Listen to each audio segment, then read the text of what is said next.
Tetras, vidas, vueltas y ejes del mundo.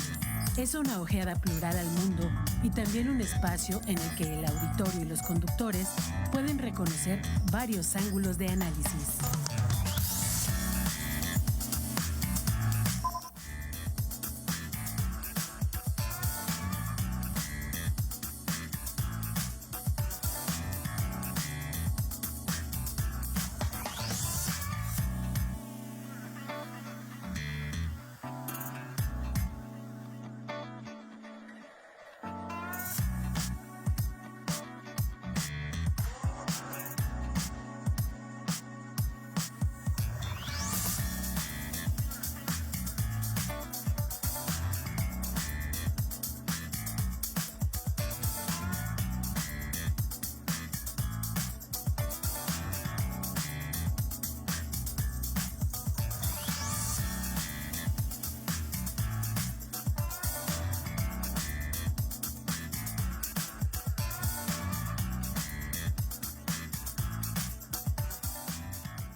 Muy buenos días, auditorio de Radio Universidad, los que nos siguen por el 89.5 de FM, pues desde hace ya más de 13 años, Rosalba, 2009, en este programa Tetras, todos los miércoles, de 9 a 10 de la mañana, primero por radio y después por TV UAC. Y también agradecemos a los que nos siguen por el canal digital 24.1 de la televisión abierta. Les habla Ángel Valderas Puga.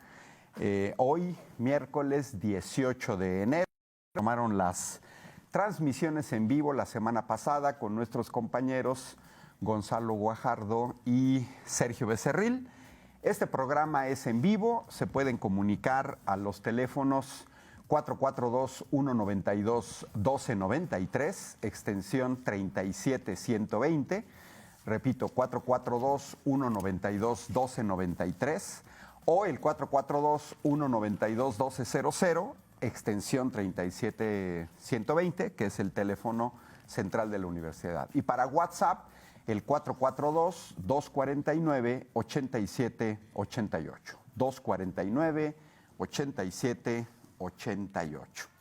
Agradecemos como siempre a nuestro productor, Emanuel Villagrán, siempre atento a las necesidades de producción de Tetras, imágenes, videos, comentarios, organización del programa, periodos vacacionales, etcétera. Rosalba, un gran trabajo. Así es. Que hace el equipo de TV UAC y pues que se partió de la nada. ¿Te acordarás cómo fue creciendo poco a poco desde aquel edificio de medios en la Facultad de Ciencias Políticas? Cuando nos ofrecieron hacer el programa en televisión para pasar del radio a televisión.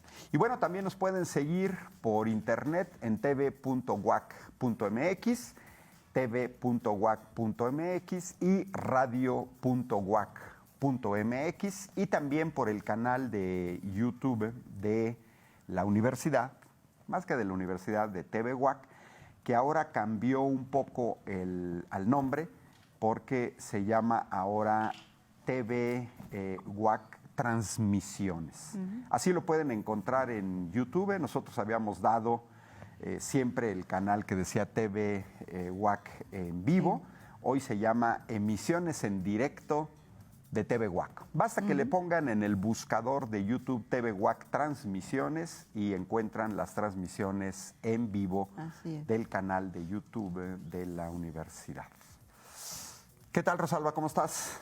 Pues iniciando el año con muchas noticias. ¿Cafecito? Sí, sí. Empezó duro el 2023. Así es. No solamente en México. Sí, sí, sí, sí. A nivel internacional. Todo muy movido. ¿Qué prefieres que toquemos? ¿Perú, Brasil o nos vamos a la visita de Biden y compañía? Pues yo creo que la visita, ¿no? Vamos a analizar un poco la cumbre porque de ahí podemos derivar un poco uno de los puntos de la cumbre que tiene que ver con la integración continental. Una integración necesaria, no subordinada. Creo que muchos coincidimos, Rosalba, en que vimos por primera vez desde hace décadas No es exagerado decir décadas. Décadas es un periodo de 10 años. Tuvimos 36 años de neoliberalismo, 6 sexenios. Ya basta que sean 20 años, ya se puede hablar de décadas, 2 Así décadas. es. Aquí hablamos de más de 3 décadas, en donde lo que observamos fue no solamente una pérdida de soberanía real, sino también la simbólica, también la de forma. Veía una entrevista con el doctor Lorenzo Meyer, en donde justamente señalaba la importancia de la forma simbólica de esta visita, en donde vemos a ver, en primer hay una simetría, Rosalba, que esa no la podemos quitar, porque pues Canadá, Estados Unidos y México somos poblaciones muy diferentes en tamaño. Estados Unidos tiene casi poco más de 330 millones de habitantes, pues es casi el triple de población que México. En México tenemos 120. Canadá es pequeñito. Sin embargo, Canadá es uno de los países más grandes del mundo. Estados Unidos es un país grande. México es un país grande, pero no tan grande como los Estados Unidos o como Canadá. Además, bueno, ellos tienen el canal un poquito de la lengua anglosajona con la mayor parte de Canadá. Ya hemos visto que ha habido hasta intentos separatistas en Quebec. Sí. Bueno, el mismo primer ministro Justin Trudeau, su nombre y su apellido son franceses. Acá es el español, pero también México tenemos la mitad de nuestro territorio aproximadamente ya en lo que se conoce como Centroamérica, a América Latina. Nos acomuna la historia con Argentina, con Brasil, con Perú, con Chile. Entonces yo sí observé a un presidente de México muy digno, muy al nivel de lo que debes hacer en una relación tan asimétrica. Y lo que yo observé en el neoliberalismo desde Miguel de la Madrid fue una subordinación hasta corporal. Tú que eres psicóloga, se nota la manera en la que se presentan como, ya de entrada te presentas con un complejo de inferioridad. Y cierro este comentario inicial, que a mí me parece peor, no el complejo de inferioridad. Lo que me parece peor, Rosalba, es que yo lo que vi en las reuniones, llámese con Barack Obama, con los Bush, yo más bien notaba en los presidentes de México, Felipe Calderón, Vicente Fox, ni se diga, una actitud servil. Yo digo lacayuna, de lacayo, que a lo mejor se pudiera concretar con esta frase de Vicente Fox, de comes y te vas. O sea, a veces porque el imperio te pide que hagas algo y lo acatas inmediatamente, pero a veces es porque tú quieres quedar bien con el imperio. A lo mejor ni siquiera le pidieron a Fox que corriera, porque eso fue lo que sucedió a Fidel Castro. Eso fue lo que yo, de entrada, esa percepción a mí me dio. Una relación trilateral digna, dentro de todas las asimetrías, cada quien defendiendo sus intereses. Es evidente que no va a venir Justin Trudeau a defender ni los intereses norteamericanos ni los intereses mexicanos. Eso es lógico. Eso le corresponde a Andrés Manuel López Obrador y a los presidentes de México.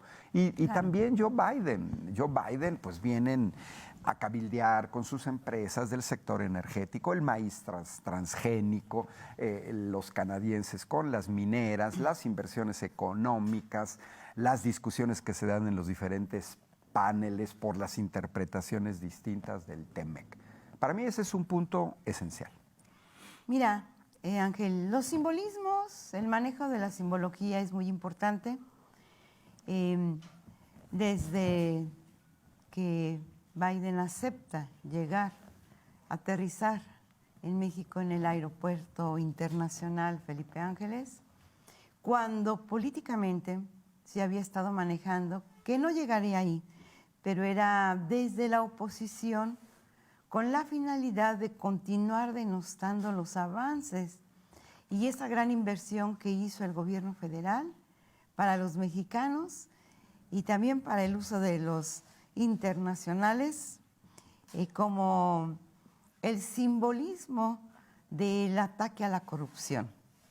Es decir, ¿por qué no el aeropuerto de Texcoco? Pues porque era el simbolismo, la máxima de la corrupción a nivel nacional.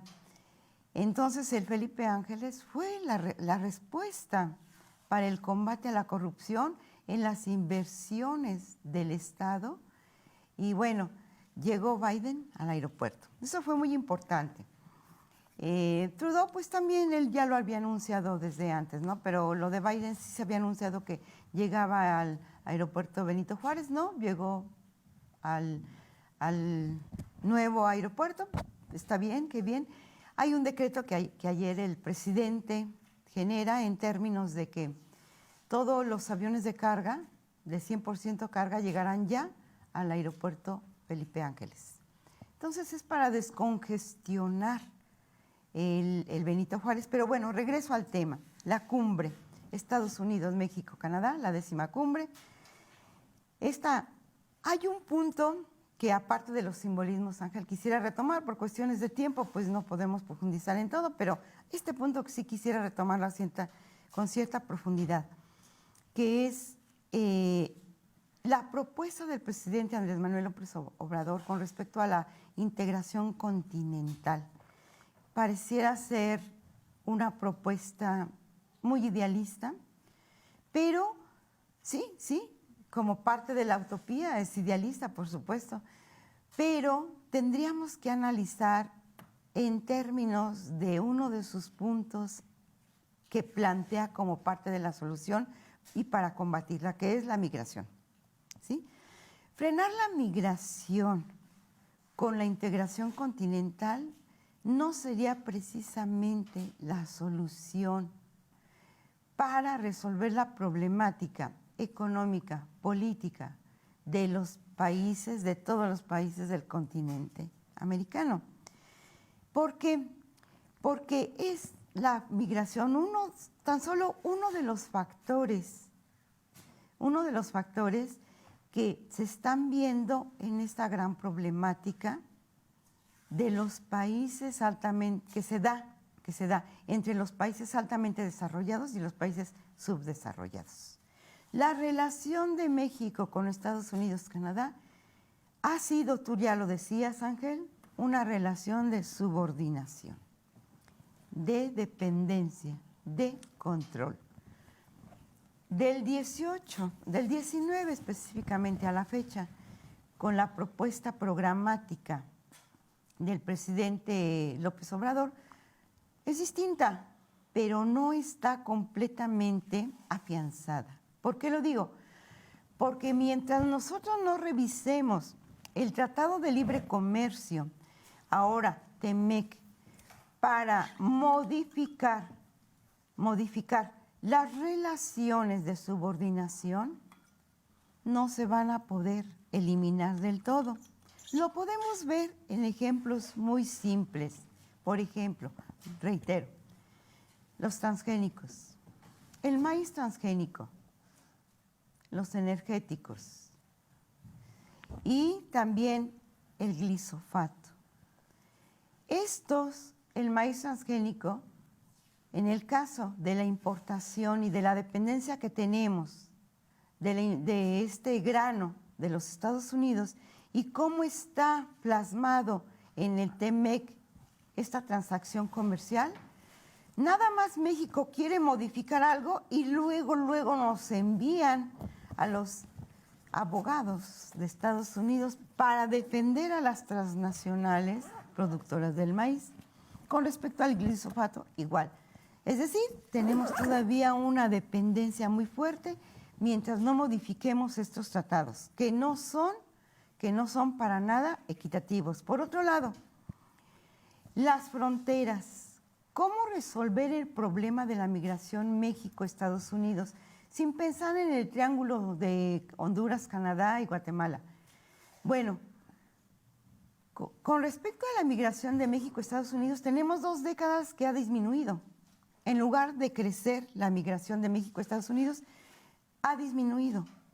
Desde el 11 de septiembre, las Torres Gemelas y desde la crisis del 2008.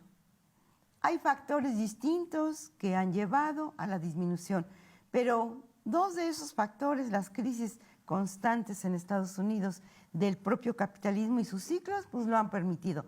Pero la migración que México ha tenido que estar, con la que ha tenido que estar lidiando estas últimas 2 décadas, es con la de Honduras, Canadá y El Salvador. Ahora los haitianos y cubanos y venezolanos también en este último quinquenio. Pero la propuesta de integración continental lo plantea el presidente desde la perspectiva de algo que ya se experimentó para América Latina, que fue precisamente el programa de Alianza para el Progreso. Desde los años 60, que quedó nada más y fue nada más vigente 10 años, pero fue un fracaso. No funcionó. Entonces, quiere decir que tampoco esta es la vía. ¿Qué necesitamos? Necesitamos abrir el TEMEC, ¿para qué? Para eliminar las fronteras, para emitir documentos en los cuales la fuerza de trabajo pueda transitar de manera libre, sin barreras, simplemente que se mueva con función y con base a perfiles y necesidades de esquemas, redes productivas.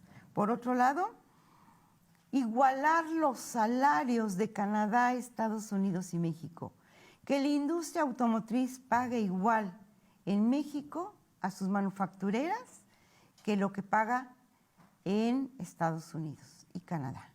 De otra manera, hay muchos más puntos, pero por lo menos estos 2 puntos, abrir los tratados comerciales para igualar condiciones de producción, es importantísimo, Ángel. De otra manera, ningún programa, y menos una propuesta continental, en el marco de de países subdesarrollados frente a países altamente desarrollados. Hay un punto fundamental, hablando de que estamos en la era de la inteligencia artificial, con miras al transhumanismo, que es que también tengamos que abrir el TEMEC para igualar la transferencia de tecnología. No puede ser que ellos desarrollen tecnología y que aquí solamente nos utilicen como fuerza de trabajo barata. Mira, efectivamente yo lo regreso al punto de la posición hoy de México a partir de la llegada del gobierno de la 4T. Porque además Andrés Manuel, aquí enfrente de Trudeau, enfrente de Biden, por ejemplo, ha defendido a los países de América Latina que van buscando caminos alternativos al neoliberalismo, igual que en México, y lo dice en la cumbre, y lo dice de frente, y presume justamente las obras que se han hecho en su gobierno. Acuérdate la frase de Biden, hasta le tenemos que copiar a México. Sí, efectivamente, en cuestiones sociales habría mucho que copiar de los norteamericanos a los mexicanos. Hay que recordar que es el país con más muertos de COVID, más de 1 millón de muertos, derivados también de un sistema sanitario totalmente privatizado, ¿sí? Que no le da opción a la gente que no tiene dinero. Y efectivamente, puede ser un sueño, porque México, por un lado, estamos en América del Norte, en donde de alguna manera Canadá, Estados Unidos, el mismo México, interesa hacer una competencia a los países asiáticos, no nada más a China, porque está China, Japón, Corea, Singapur como potencias económicas, tecnológicas. Basta ver en las calles de Querétaro la cantidad de automóviles asiáticos que circulan. Y bueno, viene esa cuestión de competencia, pero no al nivel de lo que quiere Estados Unidos. Estados Unidos es capaz de llegar a la competencia detonando guerras. La propuesta de México no es esa, es una integración, una sinergia e ir disminuyendo las asimetrías. Efectivamente, México importa el 96% de las tecnologías que consume.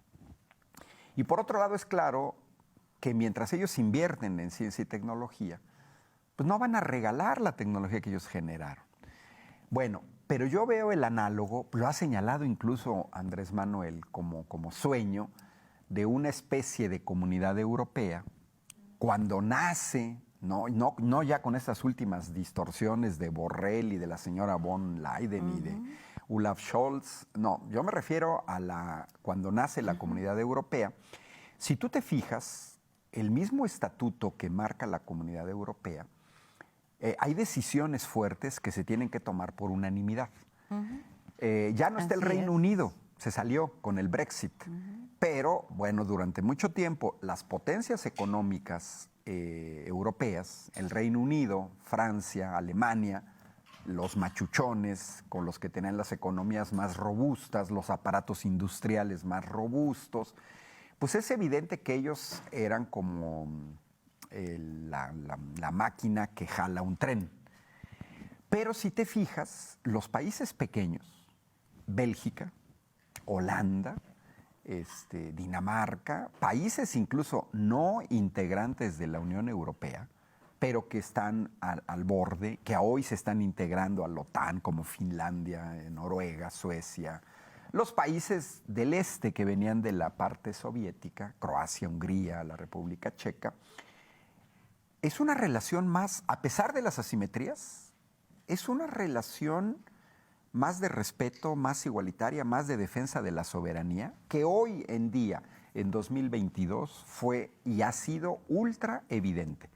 Más allá de una posición general empujada por los Estados Unidos para que la Unión Europea se involucrara o se involucre cada vez más en la guerra, pues contra Rusia, pero que se libre en Ucrania. Más allá de eso, yo he visto posiciones de países pequeños que defienden sus propios intereses. Pueden ser de derecha, pueden ser de centro, pueden ser de izquierda, de centroizquierda, de centroderecha, pero permanentemente buscan defender sus intereses. Mira, va desde el derechista Víctor Orbán en Hungría, que ha sido de los más críticos. Acabo de ver declaraciones del presidente de Croacia, por ejemplo. Son países chicos, pero que mantienen una independencia, defienden su soberanía, defienden sus intereses, porque saben que si no los hacen, van a ser barridos. Por ejemplo, esta decisión de no comprarle gas a los rusos, pues no acatada realmente por Turquía y por Hungría, porque pelean que se hagan algunas excepciones, hubiera llevado ya a la quiebra a países enteros que dependían al 100%, por ejemplo, del gas ruso, y que no es fácil buscar otras fuentes alternativas de suministro.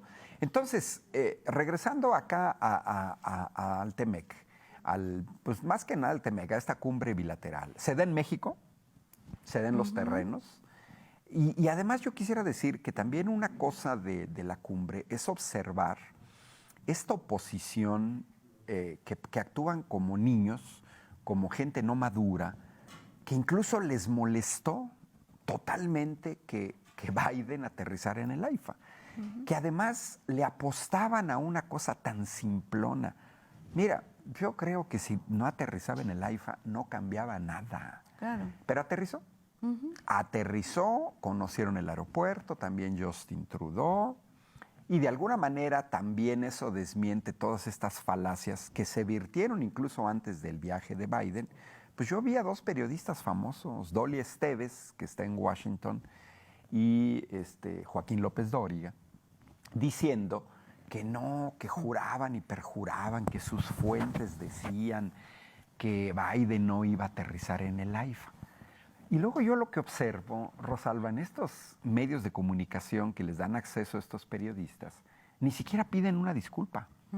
Yo lo mínimo que me esperaría es una disculpa.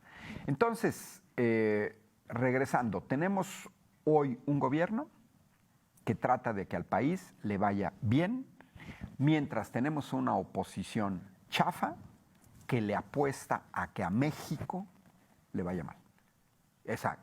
Que le apuestan, ellos hubieran querido ver a un Biden regañando a Andrés Manuel López Obrador, como se hacía antes con Enrique Peña Nieto, con Felipe Calderón, con Vicente Fox, con Ernesto Zedillo, con Carlos Salinas de Gortari, con Miguel de la Madrid. Ellos hubieran querido ver a un patrón que llega a dar órdenes a un presidente de México. Se inventaron lo de la detención de Ovidio como un regalo a Biden, cuando en realidad son trabajos de inteligencia que duran meses y que muy probablemente son trabajos de inteligencia que vienen desde aquella primera detención en 2019 y que además la manera quirúrgica en la que hoy actuaron las fuerzas del orden, que de todas maneras conllevó fallecidos, pero ellos le apuestan a que todo salga mal. Y cuando salen las cosas bien, o no salen tan mal como ellos quisieran, se desata toda esta irracionalidad en los comentarios, se inventan las fake news y luego pues una falta de ética total de gente que yo creo que ya perdió totalmente la visión de lo que significa ser periodista. Viven del periodismo, estaban acostumbrados, lo dijo Andrés Manuel en una de las mañaneras de esta semana, creo que el lunes, pues estaban acostumbrados a que la información se las proporcionaban los Jorge Castañeda, los Héctor Aguilar Camín, estas gentes que según pasaban información a los corresponsales, incluso extranjeros, para dar la visión que ellos querían que se diera de la visión. Entre ellos, pues muchos silencios. Pues habría que esperar ahora, Rosalba, las cosas concretas. ¿Qué es lo que va a pasar ya en medidas concretas de lo que vamos a ver? Ahí está el Plan Sonora, la construcción de chips de alta gama, digamos, de alta generación, de nueva generación en Arizona, colindante con México, y el Plan Sonora para la construcción de 5 parques solares, el desarrollo de litio en Sonora, el procesamiento de litio, no la exportación de materia prima. Rosalba, 2 minutos para el corte de la media hora. ¿Con qué te quedarías de esta visita? El proyecto aplicado de Alianza para el Progreso no se centró precisamente, lo quiero enfatizar porque continúa vigente en el discurso, no se centró en el desarrollo económico y en la formación política de cuadros a nivel continental precisamente. Se centró en un discurso ideológico político cuyo objetivo era atacar o combatir el comunismo. Entonces, como ese discurso sigue vigente, tenemos que combatirlo y tenemos que develar dónde está el fondo de este discurso. No se quiere hablar de la acumulación de los capitalistas como clase potentada, etc. Tendremos que develar porque el comunismo ni existe, sigue siendo el fantasma que recorrió Europa y que hoy recorre todo el mundo. Sigue siendo un discurso meramente político, ideológico. Vámonos a la problemática social, socioeconómica, sociopolítica, cultural. Y entonces de ahí, y lo podríamos retomar ahorita en la segunda parte, viendo cómo esto ha minado toda la perspectiva de desarrollo para América Latina y el Caribe. Pues ya lo dijo Oxfam con los datos crueles que presentaron ayer, los grandes machuchones en el mundo, ganando 2.700 millones de dólares diarios. Sí. Y nos quieren distraer con un fantasma, el del comunismo. Eso ni existe en el mundo. 54,000 millones de pesos diarios, que equivale al presupuesto anual del estado de Querétaro. Así es. Ayer el reporte de Oxfam que se publicó en la jornada, muy bueno, los ricos cada vez más ricos y cada vez menos, y los pobres cada vez más pobres, gente que no tiene ni para comer. Y efectivamente... Y la clase media en extinción. Ok, nos vamos al corte de la media hora y regresamos en Tetras.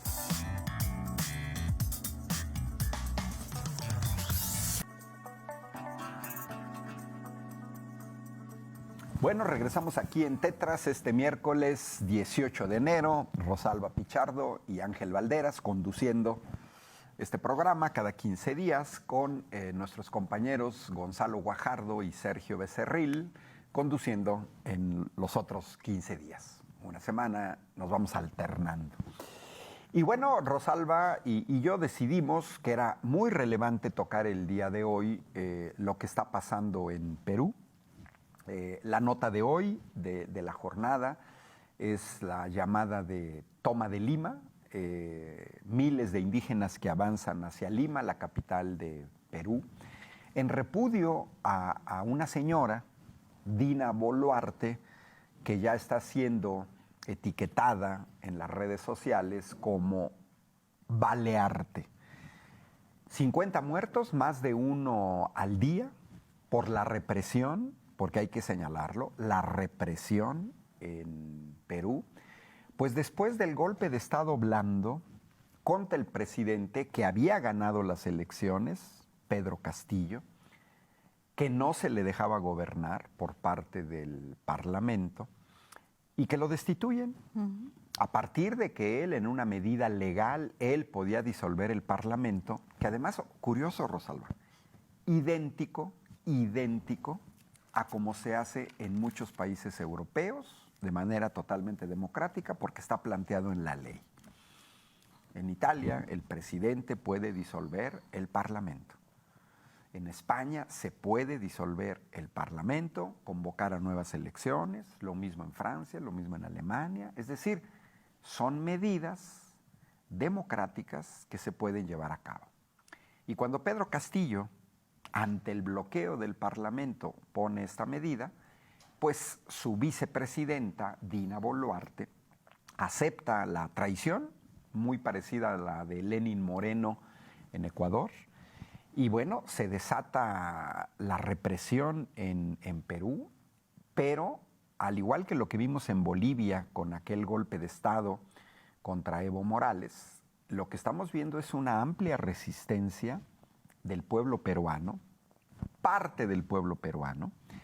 Hay que tomar en cuenta que en Perú, pues hay una gran población indígena de origen inca, y existe, al igual que en México, un enorme racismo de parte de las clases pudientes, principalmente en la capital, donde están concentradas, en Lima, pero pues sigue la resistencia del pueblo peruano, muy fuerte en el sur del país, en donde, para cerrar este comentario inicial, la presidenta Dina Boluarte, impuesta, comentó antier una tontería, que dijo que desde Bolivia se le estaban entregando fusiles a la gente que está protestando y municiones.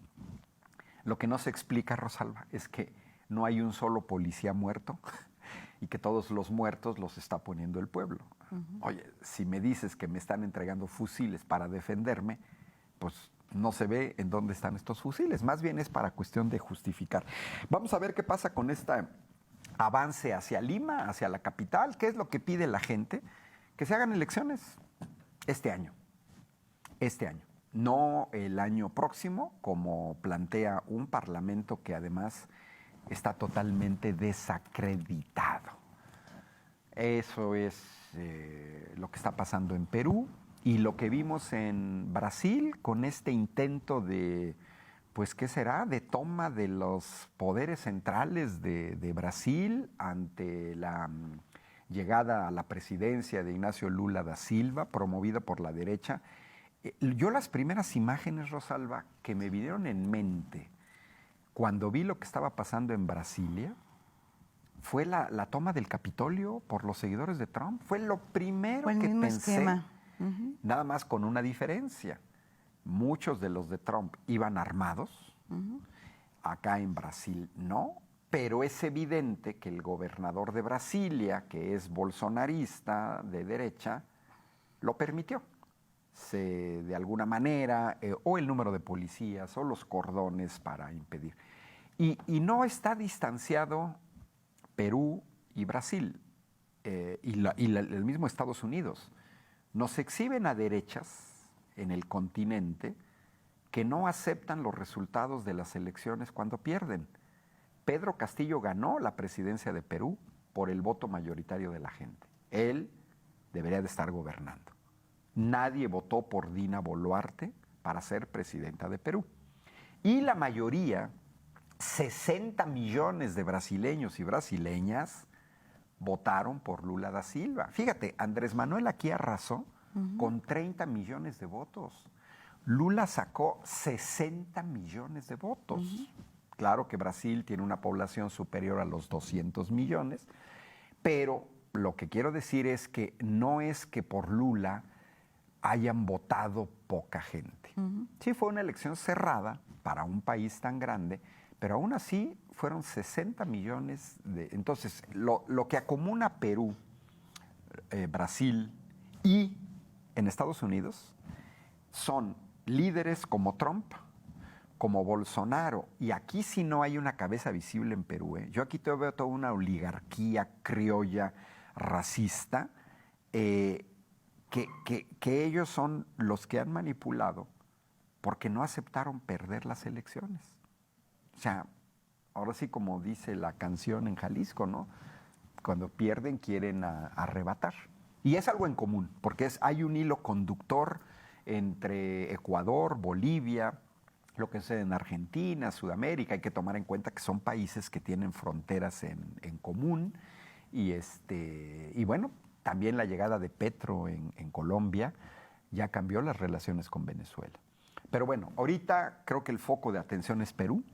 En Brasil ya se hicieron órdenes de aprehensión en contra de autores intelectuales. Bueno, Ángel, toda América Latina está completamente en caliente, incendiado. Mira, en el caso específico, regresamos para retomar hoy más Brasil y Perú. Sin embargo, hay que dejar claro que toda América Latina está en la mira del imperialismo, como siempre lo ha estado. Yo quiero retomar aquí el caso del ex canciller peruano Héctor Béjar. ¿Por qué? ¿Por qué su caso en específico? Un ex canciller que duró 19 días con el nombramiento que le dio Pedro Castillo, hoy preso político en Perú. El presidente Pedro Castillo le da el nombramiento, sin embargo, frente a una serie de declaraciones que hizo Héctor Béjar sobre la historia, la propia historia del Perú, punto específico dentro de otros que voy a retomar fue en el marco de estas declaraciones que lo llevaron a tener que renunciar, o lo renunció más bien Pedro Castillo, frente a las presiones de la oligarquía de la derecha en Perú. Error político. Si un mandatario sabe que tiene que ordenar a su país, entonces tiene que ordenar también a esas fuerzas que históricamente han ejercido el poder con base a corrupción, con base a favoritismos, al ejercicio del poder, incluso de las armas. No lo hizo Pedro Castillo, fue punto y parte de su debilidad. Pero ¿cuál fue parte de esas declaraciones? Cuando Héctor Béjar declara el hecho de la generación del origen de Sendero Luminoso, en donde hay documentos, está escrito, hay textos incluso de la Armada peruana, en el marco y en el sentido más bien histórico de que Sendero Luminoso fue creado por la CIA, subsidiado por Estados Unidos de Norteamérica, entre otra serie de declaraciones. Esta en específico generó un revuelo mediante lo cual tenían que quitarlo y tenían que callar. Pero en el marco de esas declaraciones, ya después del golpe de Estado que se le da a Pedro Castillo por parte de gobiernos internacionales y por parte de la oligarquía nacional, tiene que ver el hecho de que en 2023 se renuevan 41 contratos 41 contratos ley, más bien 41 contratos están vigentes y están por echarse a andar en las cúspides de los cerros de los Andes para ejercerse como minería abierta. Hay una crítica muy fuerte de intelectuales, académicos, de la población, en términos de que esto viene a desestructurar la zona, a las comunidades, no tienen mucha agua, el agua se va a ir para la minería, una serie de problemas que sabemos, porque en México ya lo vivimos, lo estamos viviendo, y que no resuelve la industria minera. Entonces, hay un proyecto de 21 minas que no se echa a andar, que Pedro Castillo lo vino desplazando, y ya quieren que esto se ejerza, no se ha ejercido. Pero también en el 23 hay renovación de una serie de contratos ley que tiene que ver con beneficios para las transnacionales y que pudiera ser o es uno de los motivos por los cuales no quieren que se den las elecciones de manera casi inmediata como lo pide la población, Ángel. Y entonces la tienen complicada porque si la utilización de las mujeres ahora es muy recurrente, fue el caso de Bolivia, fue que está presa esta señora precisamente por lo mismo que está cometiendo la señora Dina.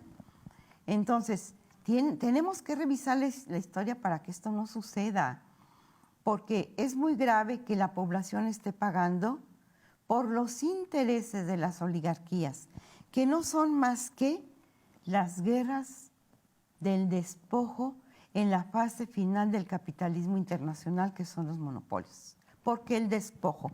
Hay un estudio muy interesante que quisiera retomar, que está publicado a nivel de ensayo de Emiliano Terán, en términos de que, el título es Crimen organizado, sector ilícito de generación de la economía,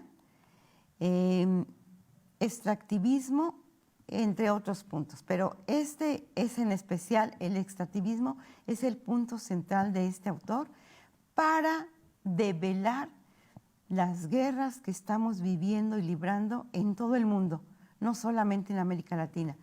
Pero nos centramos ahorita en América Latina.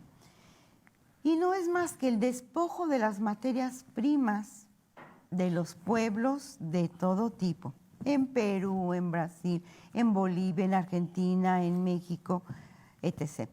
Tenemos a Andrés Manuel López Obrador, que ya lo decías en la primera parte del análisis en el programa, Ángel, con fortaleza, con una visión estadista, con una visión nacionalista, una perspectiva de desarrollo comunitario y colectivo y sobre todo de una economía solidaria que, bueno, a todas luces no se puede desarrollar en el marco de una economía capitalista mundial, pero sí tenemos que ir sentando las bases.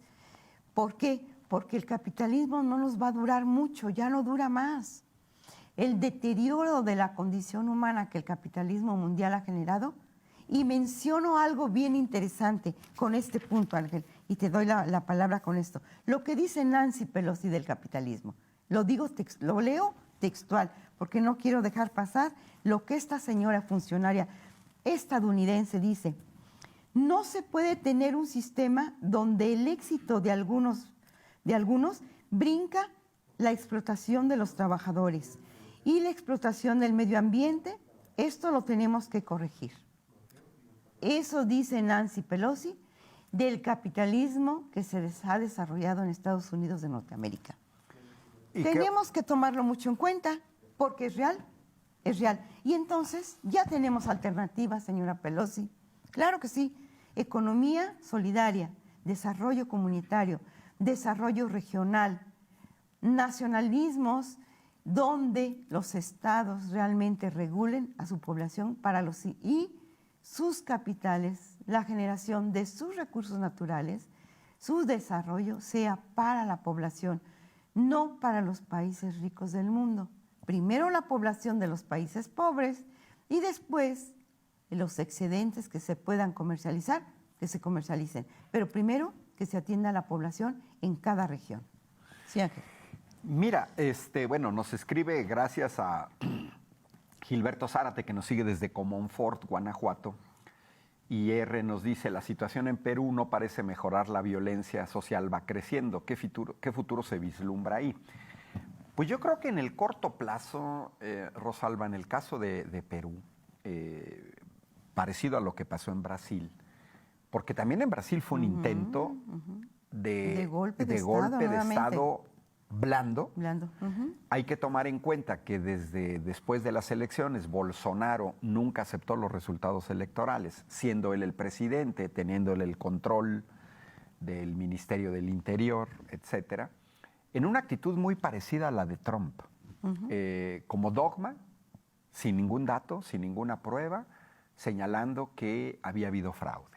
Esa fue la posición de Trump, que no estuvo presente incluso en la toma de posesión de Biden, y lo mismo Bolsonaro. Bolsonaro se fue 2 días antes de entregar la presidencia a un presidente electo de manera democrática a Miami. Y allá está, en Miami, en Estados Unidos. O sea, se sienten más cómodos allá, al igual que periodistas mexicanos y políticos mexicanos. Por ejemplo, García Luna se sentía más cómodo en Miami hasta que le cayó el chahuizcle y hoy van a comenzar su juicio. Acordemos que este lunes, y vamos a estar platicando sobre eso, que este lunes inició el juicio en su procedimiento formal con la selección del jurado. Van a elegir a 12 jurados, hiperprotegidos, porque las acusaciones a García Luna, 4 son por narcotráfico, y más o menos se piensa que el juicio puede durar 2 meses, digamos febrero y marzo. Pero regresando, Bolsonaro se va a Miami, y bueno, ¿cuáles son las perspectivas en el corto plazo así fuertes en Perú? Pues mira, ayer La Jornada publicó, bueno, en un artículo, pero yo ya lo he visto, porque son muchas encuestas que yo he estado viendo en Sudamérica y en Perú. Pero, por ejemplo, el Instituto de Estudios Peruanos señala que el gobierno de Dina Boluarte tiene un 71% de rechazo. 71%. Más de 2/3 partes de la población de Perú no quieren al gobierno de la golpista Dina Boluarte.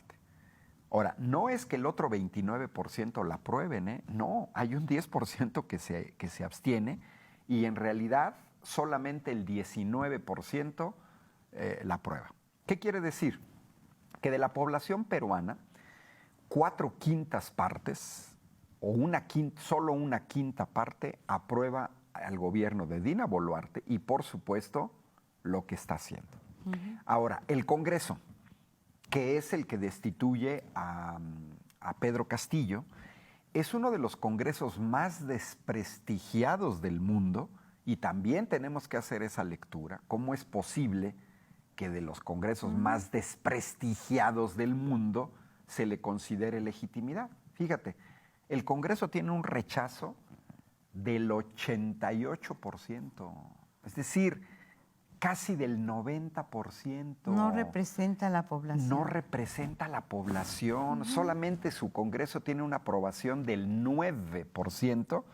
Es decir, 1 de cada 10 peruanos le conceden al Congreso un respaldo. 1 de cada 10. Eso es para contestar la pregunta que nos hacen. Lógicamente, pues el futuro no se puede prever, no tenemos una bola de cristal. Pero yo quiero decir que ¿para qué dan estos números? Pueden ser 2 cosas. O Boluarte se consolida, paran las protestas sociales, imponen y se va a Perú a elecciones en abril del año próximo, con el apoyo de los Estados Unidos, hay que decirlo, una posición muy contrastante. Mientras Andrés Manuel fue coherente en el caso de Perú y Brasil, los Estados Unidos dieron inmediatamente el apoyo a Boluarte, por lo que tú señalabas, por los intereses económicos de las grandes transnacionales norteamericanas. Y en el caso de Brasil, no, porque ¿cómo se iba a ver Biden aprobando este asalto al Palacio Presidencial cuando él mismo fue víctima de lo mismo. De eso que está ahí? Y la otra opción es la salida tipo Bolivia, que la resistencia popular logre detener el golpe, la señora Boluarte se vea obligada a renunciar y se convoque a elecciones en este año.